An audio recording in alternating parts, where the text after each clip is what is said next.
Doctor Baba Saheb Ambedkar open university.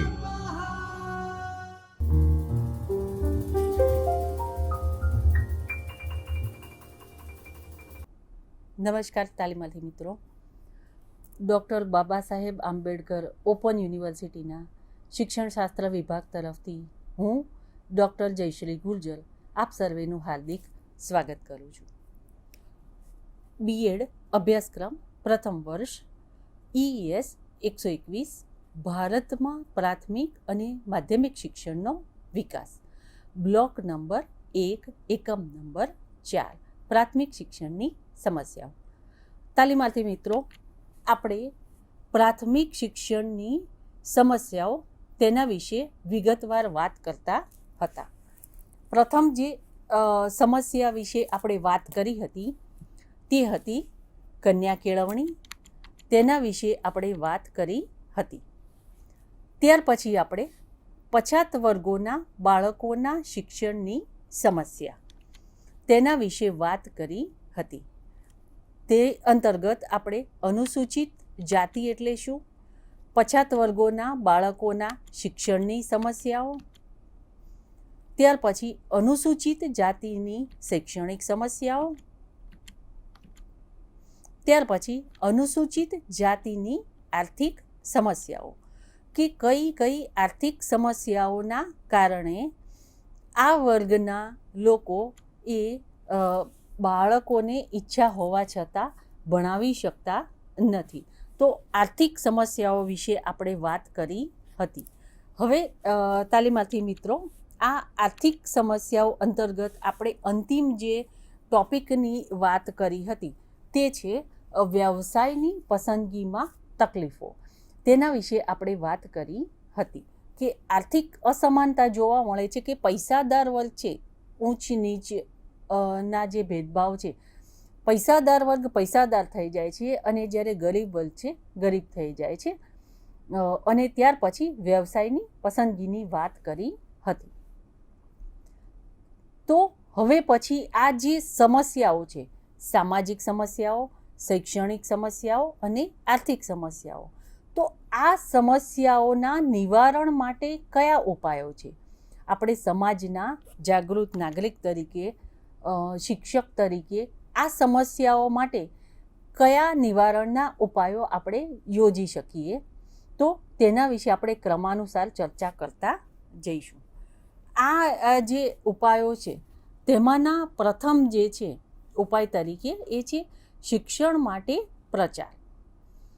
સૌ પ્રથમ તો તાલીમાર્થી મિત્રો, આપણે બધાએ એ સમજી લેવું પડશે કે શિક્ષણનો કોઈ વિકલ્પ નથી.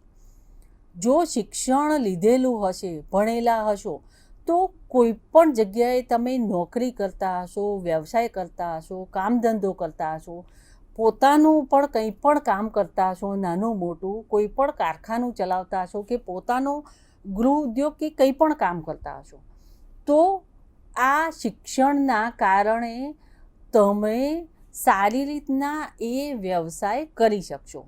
શિક્ષણના કારણે તમારામાં એટલી સૂઝ હશે, સમજ હશે, એટલા તમે જાગૃત હશો કે કોઈ પણ તમારું શોષણ કરતું હશે, આર્થિક રીતે તમારી મજબૂરીનો ફાયદો ઉઠાવતો હશે, અથવા તમારા માટે સારું શું છે, કઈ વસ્તુ તમે તમારા વ્યવસાયમાં કરશો તો વધારે તમને સારું એનું ફળ મળશે. તો તે માટે શિક્ષણ ખૂબ જ જરૂરી છે. તો શિક્ષણ માટે પ્રચાર. તો સૌ પ્રથમ આપણે શિક્ષણ માટે પ્રચાર અને પ્રસાર કરવો પડશે. તે કામ દરેક વ્યક્તિનું છે, દરેક નાગરિકનું છે. શિક્ષક તરીકે આપણી સૌ પ્રથમ ફરજ બને છે કે સમાજમાં દરેક વ્યક્તિ શિક્ષણ લેતો થાય. તે માટે જાગૃતિ લાવવી જોઈએ.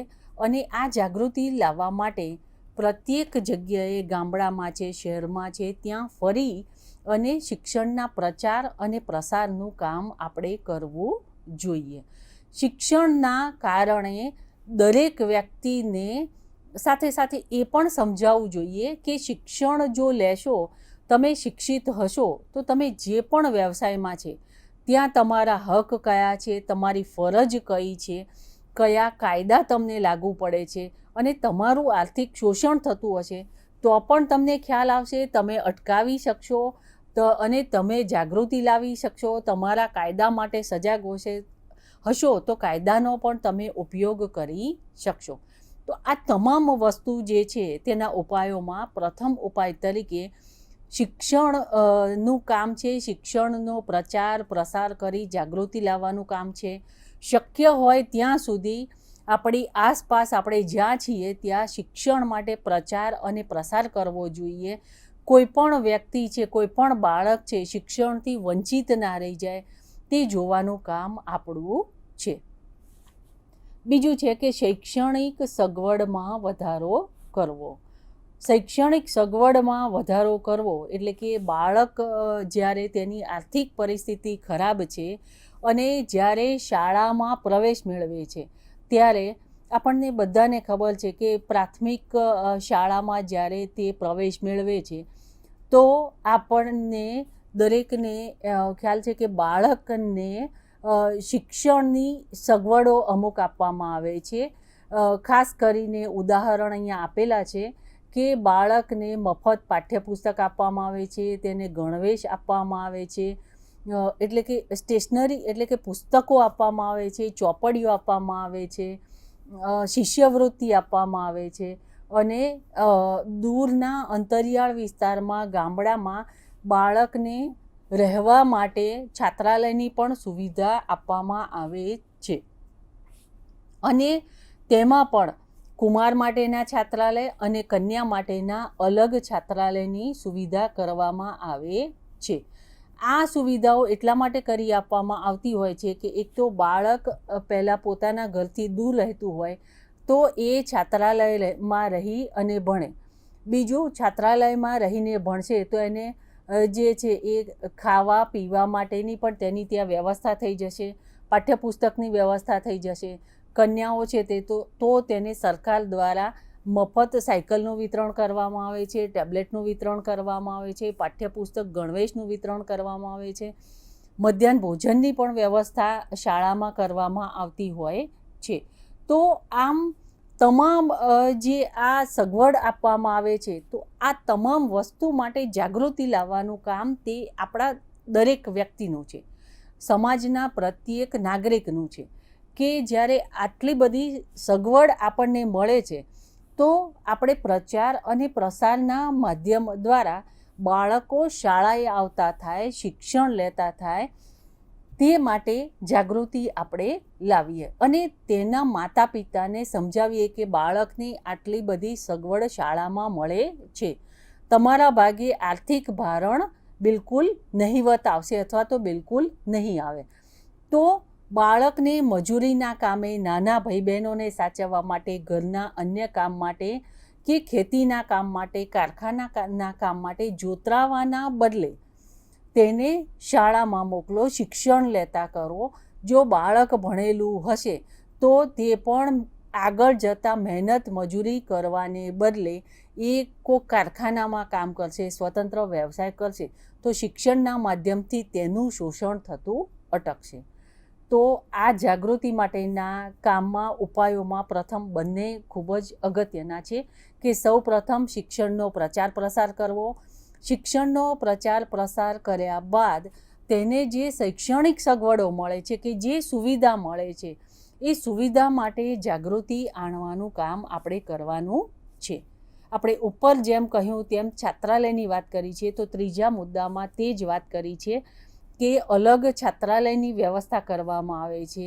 છોકરાઓ માટે અલગ છાત્રાલય હોય છે, દીકરીઓ માટે અલગ છાત્રાલય છે અને અલગ છાત્રાલય હોવાથી તેમણે દૂર અંતરિયાળ વિસ્તારમાં રહેતા હોય, પછાત એરિયામાં રહેતા હોય, પહાડી પ્રદેશમાં રહેતા હોય કે જ્યાં શાળા નથી, શિક્ષણનું પ્રમાણ ઓછું છે તો દીકરીઓને કે દીકરાઓને આવી છાત્રાલયની સુવિધા હોય તેવી શાળાઓમાં મૂકવાના કારણે તે લોકો શિક્ષણ પણ લઈ શકે છે, ત્યાં રહેશે, સાથે સાથે તેમની ભણવાની રહેવાની વ્યવસ્થા થવાથી સારી રીતના શિક્ષણ મેળવી શકશે. તો છાત્રાલયની પણ વ્યવસ્થા હોવી જોઈએ અને તેની પણ વ્યવસ્થા કરવામાં આવે છે. ઉપાયમાં તેની વાત કરવામાં આવી છે. સાથે સાથે ચોથા મુદ્દામાં અગત્યની વાત કરી છે કે સ્વરોજગારી માટેની તાલીમ. હવે સ્વરોજગારી માટે ભણવાની સાથે સાથે જો એવા કોઈ વ્યવસાય, ઉદ્યોગ કે એવું કંઈક શીખવાડવામાં આવે તો બાળક ભણવાની સાથે સાથે એવું કોઈ પણ કામમાં જોતરાઈ શકે, અથવા તો એવું કોઈ પણ કામ કરી અને પોતાના માતા પિતાને મદદરૂપ થઈ શકે. તો એવા ઉદ્યોગની વાત કરી છે. અથવા તો ભણ્યા પછી બાળક શિક્ષણ મેળવી લે પછી તેવા ઉદ્યોગની વાત કરી છે કે જેમાં તેમને તાલીમ મળી રહે અને તાલીમ આપવામાં આવે તો તે સરળતાથી તેમાં જોડાઈ શકે. જેમ કે કોમ્પ્યુટરનું છે કે કોમ્પ્યુટર સિવાય સિલાઈ કામ છે, ભરત ગૂંથણનું કામ છે, પછી પાપડ બનાવવાનું કામ છે, કોઈ પણ વ્યવસાય કે ગૃહ ઉદ્યોગ હોય તેનું કામ છે. તો આવા જુદા જુદા જે કામ છે અથવા તો કારખાનામાં કોઈક કામ કરે છે તો તેના માટેની પહેલાં તાલીમ આપવામાં આવે અને આ તાલીમ આપ્યા પછી એ જો ત્યાં કામ કરશે માણસો તો વધારે સારી રીતના કામ કરશે. એટલે કે સ્વરોજગારી મળી રહે તે માટે ભણ્યા પછી તેમને તાલીમ પૂરી પાડવામાં આવે. ત્યાર પછીનો મુદ્દો છે કે કન્યા કેળવણીને ઉત્તેજન. ખાસ અગત્યનો મુદ્દો છે કે કન્યાઓને, દીકરીઓને ભણવા માટે પ્રોત્સાહન આપવું. શિક્ષણ લેતી થાય દીકરીઓ તો સમાજમાં આગળ વધશે અને જો દીકરીઓ આગળ વધશે તો કન્યાઓ શિક્ષણ લેતી થશે તો એ એકી સાથે બે ઘર ઉજાળશે, પોતાનું ઘર, પિયરનું ઘર અને સાસરાનું ઘર. પોતાના બાળકનો સારી રીતના ઉછેર કરી શકશે. આપણે જોયું છે કે આજે દીકરીઓ ભણવાની સાથે સાથે ભણ્યા પછી નોકરી કરતી હોય છે કે કોઈ વ્યવસાય કરતી હોય છે, પોતાનું ઘર પણ સારી રીતના ચલાવતી હોય છે, પરિવાર સારી રીતના કરતી હોય છે, વ્યવસાયમાં પણ એટલી સારી રીતના કામ કરતી હોય છે. તો જો કન્યાઓ શિક્ષણ લેશે તો એ ઘર, સમાજ ઉજાળશે, ગામ ઉજાળશે, દેશ, રાષ્ટ્ર ઉજાળશે, પોતાના બાળકને સારા સંસ્કાર આપશે, સારી રીતના ઘર ચલાવશે. તો આમ દીકરીઓને તેમના ભણવા માટે પ્રોત્સાહન આપવાની ખૂબ જ જરૂર છે. તો કન્યા કેળવણીને ઉત્તેજન મળી રહે, પ્રોત્સાહન મળી રહે, દીકરીઓ શિક્ષણ લેતી થાય, જેટલી પણ પ્રવેશ મેળવે છે તેટલી શાળાએ જતી થાય, શાળાનું શિક્ષણ અધવચ્ચેથી છોડી ના દે, તેમના વહેલા લગ્ન ના કરાવી દેવામાં આવે અથવા તો તેમના પર ઘર, પરિવાર, સમાજની બીજી જવાબદારી નાખવામાં ના આવે કે જેથી તેમને શિક્ષણ અધવચ્ચેથી છોડી દેવું પડે. તો આ બધી બાબત એ એના માતા પિતા છે, વડીલ છે, તેને સમજાવી અને દીકરીઓના શિક્ષણ માટેના શક્ય તેટલા તમામ પ્રયત્નો આપણે તમામે કરવા જોઈએ. ત્યાર પછી છે જો એ સારી રીતના શિક્ષણ લેશે, સમાજમાં હળશે ભળશે તો તે અહીં એ પણ મુદ્દો આપ્યો છે કે આંતરજ્ઞાતીય લગ્નને પ્રોત્સાહન આપવું અને તેનો પ્રચાર અને પ્રસારનું પણ કામ કરવું જોઈએ. કે જો કોઈ આંતરરાષ્ટ્રીય કે આંતરજ્ઞાતીય લગ્ન કરવા માંગતા હોય, જો શિક્ષણ મેળવેલું હશે, સમાજ જાગૃત હશે તો તેને પણ પ્રોત્સાહન આપવું જોઈએ, તેની વાત કરી છે. ત્યાર પછી છે સંયુક્ત રહેઠાણની વ્યવસ્થા. ઊંચ નીચ, નાત જાતના ભેદભાવ વગર તમામ જેટલા પણ લોકો છે એ લોકો એક સાથે નજીક તે લોકોના માટે રહેઠાણની વ્યવસ્થા હોવી જોઈએ. બધા હળીમળી અને એક સાથે રહે તેની વાત અહીં કરવામાં આવી છે. ત્યાર પછી ખૂબ જ અગત્યનો મુદ્દો છે કે શોષણનો વિરોધ. જ્યાં પણ તમારું શોષણ થતું હોય ત્યાં તેનો ચોક્કસ તમારે વિરોધ કરવો જોઈએ. તમે જેટલું કામ કરો છો તેટલા પ્રમાણમાં તમને રૂપિયાનું વળતર નથી મળતું અથવા બીજું પણ કોઈ રીતે જો તમારું શોષણ થાય છે તો એ શોષણને અટકાવવા માટે પ્રયત્ન કરો. તમે જ્યાં કામ કરો છો ત્યાં કેટલાક કાયદા છે, કેટલાક તમને ચોક્કસ હક મળેલા છે. તો પહેલાં એ હક જાણો, કયા તમારા કાયદા છે તે જાણો. તેના માટે તમામ એક સંગઠન ઊભું કરો. જેટલા પણ સભ્યો છે તે સભ્યોમાં જાગૃતિ લાવવાનું કામ કરો અને એ કાયદાઓનો જો જ્યાં જરૂર છે ત્યાં ચોક્કસ પોતાના તમારા હક માટે એટલે કે સારા માટે એ કાયદાઓનો તમે ઉપયોગ કરી શકો છો. તો આ બધી વસ્તુ માટે માર્ગદર્શનનું કામ, પ્રચાર અને પ્રસારનું કામ આપણે બધાએ કરવું પડશે. પરંતુ આ કામ ત્યારે જ કરી શકીશું કે જ્યારે આપણે શિક્ષિત છીએ, આજુબાજુ શિક્ષણનું વાતાવરણ છે, શિક્ષિત થઈશું, સંગઠિત થઈશું તો આપણે આ કામ કરી શકીશું. ત્યાર પછી છે સમાન નોકરીની તકો.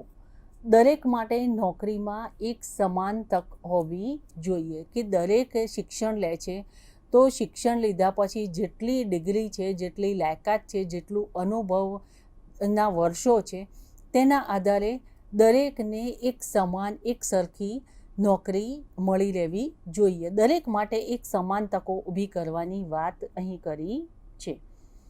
ત્યાર પછી છે શિક્ષણ ફી નાબૂદી કે આર્થિક જેમની પરિસ્થિતિ નબળી છે, આપણે આગળ કહ્યું તેમ શિષ્યવૃત્તિ, સ્કોલરશિપની જોગવાઈ છે. તો તે આર્થિક પરિસ્થિતિ ખરાબ છે તો તેવા બાળકો માટે કોઈ પણ પ્રકારની ફી લેવામાં ના આવે અથવા તો બિલકુલ ઓછી નહિવત ફી લેવામાં આવે, શિષ્યવૃત્તિ આપવામાં આવે, મફત પાઠ્યપુસ્તક, ગણવેશ આપવામાં આવે. અને આ બધા માટે ખાસ જાગૃતિ, સૌ પ્રથમ તો જાગૃતિ અગત્યની છે.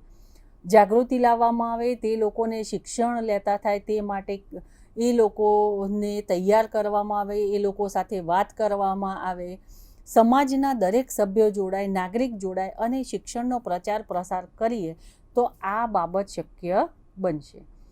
પછી આગળ છે જરૂરિયાત પ્રમાણે વેકેશન ગોઠવવું.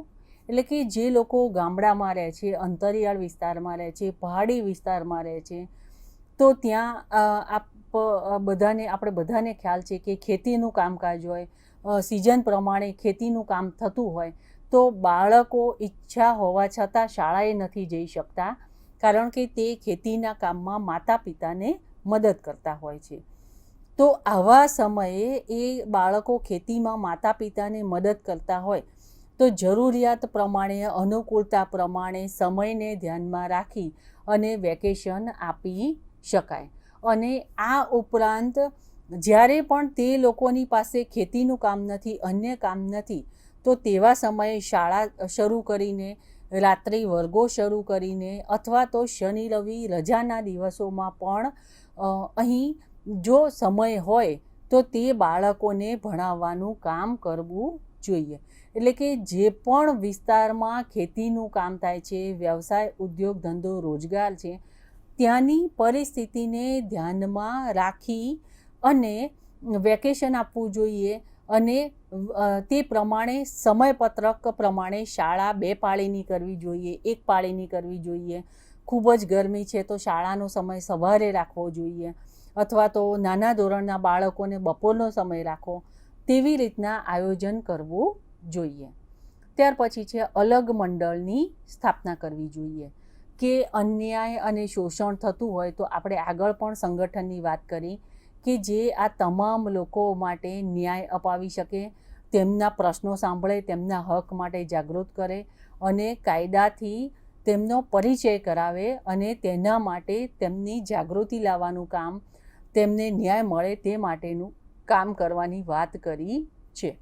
સાથે સાથે કાયદાના અમલની પણ વાત કરી છે કે જે કાયદો છે તે કાયદાથી જાગૃત થાય અને કાયદાનો અમલ કરવામાં આવે.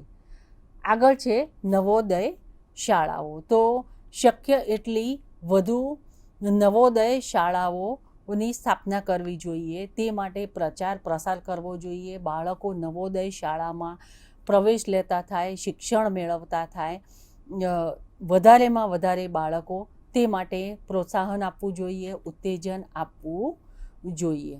તો મિત્રો, આ આપણે જે સામાજિક સમસ્યાઓ છે અને શૈક્ષણિક સમસ્યાઓ છે, ત્યાર પછી આર્થિક સમસ્યાઓ છે. તો આ તમામ જે સમસ્યાઓ હતી એ સમસ્યાઓના નિવારણના ઉપાય તરીકે આપણે જે મુદ્દાઓ છે તેની પ્રમુખ ચર્ચા કરી.